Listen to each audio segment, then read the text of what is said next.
অভিনন্দন, শুভেচ্ছা। আজকে আরও একটি ক্লাসে। তো আজকে আলোচনার বিষয় হবে টর্নেডোর প্রভাব। আমরা জানি টর্নেডো একটা অত্যন্ত শক্তিশালী ঘূর্ণিঝড়, যার ফলে প্রচুর ক্ষয়ক্ষতি হয়ে থাকে এবং বিশাল কেন্দ্রে নিম্নচাপের সৃষ্টি হয়। এই নিম্নচাপের কেন্দ্রে বায়ু প্রবল বেগে চারিদিক দিয়ে ছুটে আসে, প্রায় 300 থেকে 500 কিমি/ঘন্টা বেগে।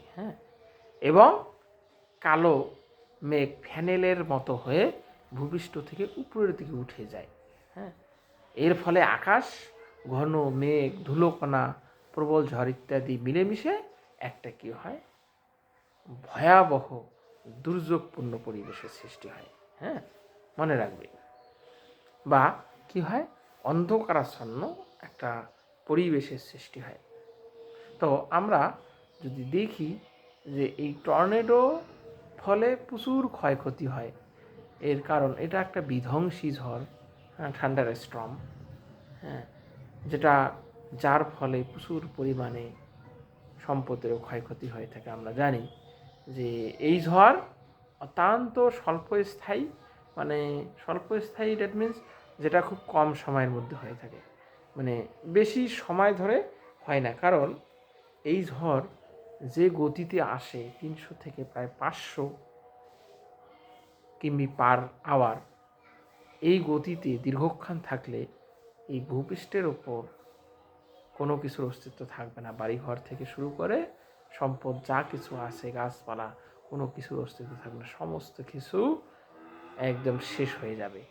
এই জন্য এই ঘূর্ণিঝড় বেশি স্থায়ী হয় না, কিন্তু যতটা সময় স্থায়ী হয় এতেও প্রচুর পরিমাণে ক্ষয়ক্ষতি হয়ে থাকে।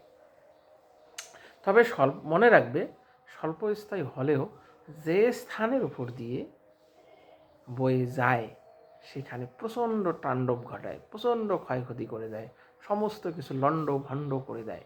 এটা মনে রাখবে। গরু, ছাগল, মোটরসাইকেল বা গাড়ি, বাস, বা ঘরের চাল, সমস্ত কিছু তুলে নিয়ে গিয়ে একদম দূরে ফেলিয়ে দেয়। বড় বড় গাছ তুলে নিয়ে গিয়ে অনেকটা দূরে গিয়ে ফেলিয়ে দেয়। ঘর বাড়ি ভেঙে টুকরো টুকরো করে দেয়, গাছপালা শেষ করে দেয় বা বনভূমি ধ্বংস করে দেয়। সমুদ্রে প্রচণ্ড জলস্তম্ভ সৃষ্টি হয়, অনেক সময় সুনামিও হয়ে থাকে। এই বা টর্নেডো থেকে বিধ্বংসী ঝড় বিশ্বে আরও আছে বলে জানা যায় না। টর্নেডো হচ্ছে বিশ্বের একটা অত্যন্ত গুরুত্বপূর্ণ এবং শক্তিশালী ঘূর্ণিঝড়, যার ফলে প্রচুর পরিমাণে ক্ষয়ক্ষতি হয়। এটা মনে রাখবে। তো ক্ষয়ক্ষতির দিক দিয়ে বা প্রভাবের দিক দিয়ে এটা বলা যায় যে এটা অত্যন্ত একটা দুর্যোগপূর্ণ ঝড়, থান্ডার স্টর্ম, যার ফলে প্রচুর পরিমাণে ক্ষয়ক্ষতি হয়ে থাকে। মনে রাখবে, এর চেয়ে বড় ঘূর্ণিঝড় আর হয় না, মেন কথা।